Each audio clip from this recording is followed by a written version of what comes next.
샬롬 할렐루야. 말라기 3장 8절에서 10절입니다. 사람이 어찌 하나님의 것을 도둑질하겠느냐. 그러나 너희는 나의 것을 도둑질하고도 말하기를 우리가 어떻게 주의 것을 도둑질하였나이까 하는도다. 이는 곧 11조와 봉헌물이라. 너희 곧 온 나라가 나의 것을 도둑질하였으므로 너희가 저주를 받았느니라. 그것으로 나를 시험하여 내가 하늘 문을 열고 너희에게 복을 쌓을 곳이 없도록 붙지 아니하나 보라. 아멘. 마태복음 6장 21절. 네 보물 있는 그 곳에는 네 마음도 있느니라. 아멘. 제목은 축복의 비결 네 번째입니다. 11조는 우리의 소득은 물론이요 모든 물질에 대한 주권이 창조주 하나님께 있음을 인정하고 믿는다는 표현이라 할 수가 있겠죠. 이 땅에 사는 동안 우리의 생명과도 같은 물질을 드림으로써 하나님께 대한 사랑을 표현하는 것입니다. 11조는 주일 성수와 함께 우리가 하나님의 자녀임을 증명하는 행위이지요. 내가 믿음이 있다고 하나님 앞에 증명하는 행함인 것입니다. 11조는 이런 의미를 담고 있기 때문에 구원과도 상관이 있습니다. 11조란 사업터와 일터 등 여러 분야에서 들어오는 모든 수입의 10분의 1을 하나님 앞에 드리는 것을 말하지요. 자연 만물은 하나님에게서 왔고 모든 산업은 여기에 기반을 두고 있습니다. 따라서 자신이 수고해 벌어들인 수입이라 해도 하나님께서 주신 것임을 인정하여 전체 수입의 10분의 1을 하나님께 드리는 것입니다. 이는 하나님의 뜻이며 하나님의 물적 주권을 인정하는 행함이지요. 우리가 11조를 해야 하는 가장 큰 이유는 창조주 하나님을 믿는다는 증거가 되기 때문입니다. 다시 말해 11조를 하지 않는 것은 하나님을 믿지 않는다는 증거가 되므로 11조는 구원의 기준이 될 수가 있는 것이지요. 하나님께서는 많은 것을 주시고 그중 10분의 1만 구별하여 드리라 하셨는데 그런데도 11조를 드리지 않는다 하면 이는 하나님의 것을 도둑질하는 것입니다. 말라기 3장 8절에서 9절에 사람이 어찌 하나님의 것을 도적질하겠느냐. 그러나 너희는 나의 것을 도적질하고도 말하기를 우리가 어떻게 주의 것을 도적질하였나이까 하도다. 이는 곧 11조와 헌물이라.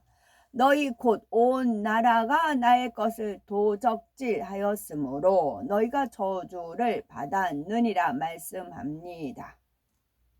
많은 죄 중에서 가장 큰 죄는 창조주 하나님과 구세주 되시는 예수님을 믿지 않는 죄이지요. 하나님께서는 우리를 구원하시기 위해 독생자 예수님을 이 땅에 보내주셨고 예수님께서는 생명을 내어주심으로 우리를 사랑한다는 증거를 보이셨습니다. 그렇다면 우리가 영이신 하나님께 마음을 표현하는 방법은 무엇일까요? 소중한 물질을 드림으로써 하나님께 믿음과 사랑을 표현할 수 있습니다. 물론 예배와 기도, 찬양, 충성 등으로 표현할 수도 있지만 많은 사람이 물질을 생명의 비길 정도로 중요하게 여기기 때문이지요. 진정 하나님을 믿는다 하면 믿음이 있다는 최소한의 증거로 11조를 드려야지요. 어떤 사람은 단순히 축복받기 위해 11조를 드리고 어떤 사람은 11조를 하면 축복받지만 안 해도 상관없다고 가르치기도 합니다. 그러나 아무리 충성 봉사해도 11조를 하지 않으면 구원받을 수 없습니다. 믿음이 작은 초신자의 경우는 구원받더라도 겨우 부끄러운 구원을 받게 되지요. 하나님의 자녀로서 11조를 해야 하는 또 다른 이유는 축복받기 위해서입니다. 사랑의 하나님께서 자녀들을 힘들게 하려고 11조라는 규례를 주신 것이 아닙니다. 말라기 3장 10절에 만군의 여호와가 이르노라 너희의 온전한 11조를 창고에 들여 나의 집에 양식이 있게 하고 그것으로 나를 시험하여 내가 하늘 문을 열고 너희에게 복을 쌓을 곳이 없도록 붙지 아니하나 보라 했습니다. 아직 믿음이 부족해 정말 그럴까 의심하고 아까워하는 사람이라도 창조주 하나님을 믿고 순종함으로 축복받기를 원하시는 것입니다. 이렇게 헌금으로 나온 교회의 재정은 영혼 구원과 직결된 일에 쓰여지지요. 즉 주의 종이나 교회 직원들의 급여, 선교비, 각종 행사비, 성전 유지비, 구제비 등이 해당이 됩니다. 온전한 11조를 하려면 우선 총 수입에서 11조를 떼야지요. 어떤 사람이 한 달 급여가 100만 원인데 각종 세금, 연금, 보험료 등이 공제되어 실제로는 80만 원을 받았다고 합시다. 그 80만 원을 수입으로 잡아 8만 원을 11조로 드렸다면 이는 바르게 계산한 것이 아닙니다. 총 급여액인 100만 원을 수입으로 계산해야지요. 총 수입이란 현금 수입뿐 아니라 각종 헌물 수입도 포함이 됩니다. 음식 대접이나 선물도 수입에 포함해 이에 대한 11조를 드려야지요. 또한 감사 예물 등 다른 예물과 구별하여 별도로 드려야 합니다. 11조로 드려야 할 것을 다른 명목으로 헌금한다면 하나님의 것을 임의로 취급하는 것입니다. 11조는 수입에서 가장 먼저 구별해 드려야지요. 기본적으로 11조를 먼저 떼고 나머지를 쓰는 것이 정석입니다. 수입이 생기는 즉시 11조를 떼어 놓으면 돈이 없어서 못 드리는 일은 방지할 수 있습니다. 11조는 영의 양식을 공급받는 교회에 드려야 합니다. 단순히 출석하는 교회가 아니라 영적으로 자신을 성장시키는 곳에 드려야 한다는 의미이지요. 물론 감사 헌금이나 건축 헌금 등 기타 헌금은 주간 받는 곳에 드릴 수 있습니다. 원칙적으로 11조는 각자의 이름으로 드려야 하지요. 남편의 수입이라면 남편의 이름으로, 아내의 수입이라면 아내의 이름으로 드려야 합니다. 천국에서는 개인별로 땅과 집과 상급이 주어지기 때문이지요. 부부가 함께 사업들을 운영하는 경우에는 공동의 이름으로 11조를 드려야 하지요. 자녀들도 세뱃돈, 용돈, 생일 선물 등 수입이 있기 때문에 어려서부터 11조를 하도록 가르쳐야 하지요. 학비, 학용품 등과 같이 정해진 용도로 받는 것은 자녀의 수입이 아니므로 이에 대한 11조는 떼지 않아도 됩니다. 11조는 적어도 한 달 간격으로 계수해야 잊어버리지 않고 온전히 드릴 수 있습니다. 수입이 생기는 그때그때 드리거나 한 달에 한 번 이상 드리는 것이 좋지요. 농사를 짓는 경우나 고정적인 수입이 없는 경우에는 몇 달 간격으로 또는 1년 단위로 드려도 괜찮습니다. 정규 수업이 없는 전업주부의 경우는 친구를 만나거나 여가를 즐기는 등 임의로 쓸 수 있는 돈이 있을 겁니다. 이렇게 살림과 직접적으로 관련이 없는 지출이 바로 자신의 수입이 되므로 이를 계산하여 11조를 드리면 되겠고요. 하나님께서는 온전한 11조와 헌물을 드리면 쌓을 곳이 없도록 복을 주시고 가정, 일터, 사업들을 지켜주신다고 약속하셨습니다.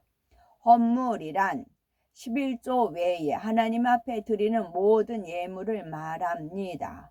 하나님께서는 11조와 더불어 헌물을 드리지 않는 것 또한 하나님의 것을 도적질한 것이라 말씀합니다.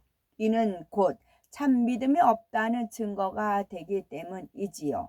어떤 이는 형편이 어려워서 드릴 것이 없다라고 합니다. 그러나 하나님께 드리는 예물은 적은 것이라도 사랑과 정성을 담아 드리면 됩니다. 누군가에게 선물할 때도 상한 거, 흠 있는 거 주지 않듯이 하나님께 드릴 때에는 반드시 흠이 없는 것을 드려야 하지요. 흠이 없는 예물이란 드리는 사람의 마음과 드리는 예물에 흠이 없어야 함을 말합니다. 만일 아까워하는 마음으로 억지로 드린다면 하나님께서 기쁘게 받으실 수 없습니다. 또한 하나님과의 사이에 죄의 담이 있는 채로 또는 형제와 불목하면서 드리는 예물 또한 기쁨이 될 수 없지요.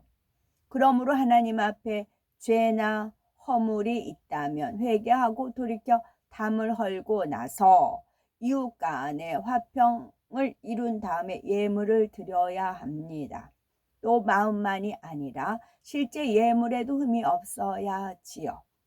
구겨지거나 찢어진 돈, 오물이 묻은 경우는 깨끗한 돈으로 바꾸어 드리는 것이 바람직합니다. 또한 쓰고 남은 것 중에 대충 드리는 것이 아니라 별도로 준비하였다가 드려야 하지요. 우리가 헌물을 드림에 있어 명심해야 할 것은 변개함이 없어야 한다는 것입니다. 감사헌금으로 드릴 것은 감사헌금으로, 건축헌금으로 드릴 것은 건축헌금으로 정확하게 드려야 하지요.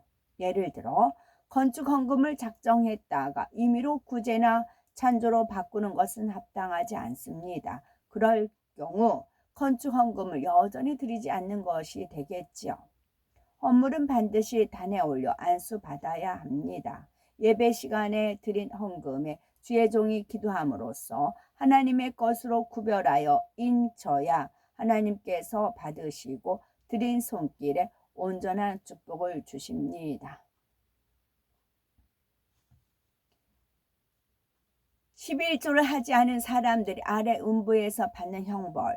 11조를 하지 않은 사람들은 저마다 가슴에 도적이라는 표기된 명찰을 달고 있습니다. 그리고 의자에 양손과 양발이 묶인 채 자신과 같이 11조를 도적질한 사람들에 의해 돌로 맞고 죽창과 같은 것에 찔리는 형벌을 받습니다. 돌아가면서 서로 고문하고 고문당하지요. 고문하지 않으면 자신들이 지옥 사자의 채찍에 맞기 때문입니다. 백보자 대심판 후에는 불과 유황못으로 들어가 세세토록 고통받습니다. 아멘. 지금 읽어드린 말씀이 좀 어렵다 생각하실 수 있어요. 그런데 내가 온전하니 너희도 온전하라 했고 온전한 11조라는 말이 있잖아요. 내가 어떤 죄진 것도 없어요. 생각으로 짓지도 않았어요. 누가 불목하지도 않아요. 그런데도 뭔가 뚫리지 않는다. 영적으로 개운치가 않다 하면 이거를 한번 상고해 보세요. 저가 그랬거든요. 이걸 말씀을 배워서 이 말씀대로 이제 지키는데 단계가 있더라고요. 그런 단계가 있더라고요. 그래서 죄진 것도 없는데 뭔데 하다 보니까 여기에 딱 걸리더라고요. 그래서 이거를 배운 대로 지켰어요. 그랬더니 또 다른 차원으로 이끌어 주시더라고요. 믿음으로 받으시면 됩니다. 그리고 기쁨으로 하게끔 이끄세요. 하나님께서 우리한테 영적인 복을 주시기 위해서 명하신 겁니다. 심어야 거두기 때문에 그래요. 넉넉히 초등학생한테 미적분 그렇게 어려운 거 안 시키잖아요. 거기에 할 수 있는 학생한테 미적분 풀으라고 문제를 주잖아요. 이것 또한 마찬가지예요. 내가 어느 정도 믿음의 분량이 됐을 때 이런 마음에 캥김이 오는 겁니다. 마음에 딱 걸리는 겁니다. 이걸 뚫어야 돼요. 이거를 내가 행하고 뚫어야지 이거는 이론만 가지고 내 지식으로만 가지고는 안 돼요. 온전한 11조를 드리는 것은 그렇게 됩니다. 정말 이게 드리려면 또 자신과의 싸움이거든요. 주변 환경과의 싸움이고 그래요. 헌신이에요. 헌신. 근데 정말 막달라 마리아가 드렸던, 과부가 두 렙돈 드렸던 그런 헌신된 마음으로 정말 지키려고 몸부림치고 기도하고 하다 보면 이게 확 뚫리더라고요. 저는 이것에서 크게 하나님께서 은혜 주신 바가 있어서 말씀드린 바입니다. 아멘.